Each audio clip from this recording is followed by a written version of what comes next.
Donc, si on analyse ici rapidement ce qu'on peut y voir, premièrement, c'est la forme générale de l'image qui, j'ai vu des gens voir là-dedans un Q comme QAnon. Tu sais, bon, on voit ici qu'il y a un joueur de soccer, puis là, ça fait comme la queue du Q avec le cercle, et il y a des couleurs bleues et rouges là-dedans.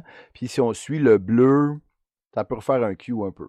Maintenant, dans le milieu de l'image, on voit un gros 250. C'est évidemment pour le 250e anniversaire des États-Unis qui va avoir lieu en 2026.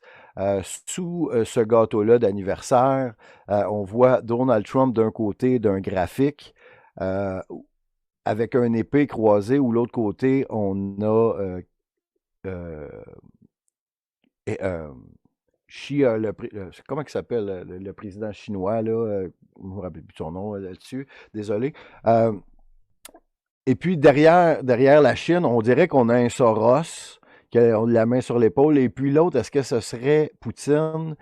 Donc, il y a une immense quantité de médicaments et de pilules sur toute la planète, on dirait. On voit également au-dessus du gâteau un point communiste. OK, ça, c'est le symbole du communisme, le point dans les airs.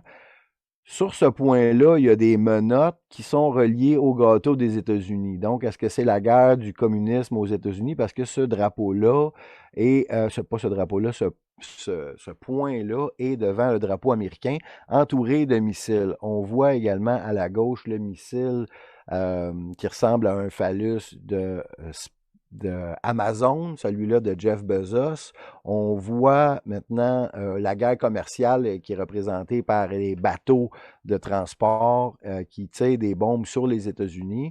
Il y a une énorme quantité de chars d'assaut, d'avions de chasse et de vaccins. Donc, on dirait que ça va être ce qui nous présente le retour d'une prochaine pandémie. C'est peut-être ça qui prévoit ici. On voit du sport, des Olympiques à l'envers, de la glace qui fond.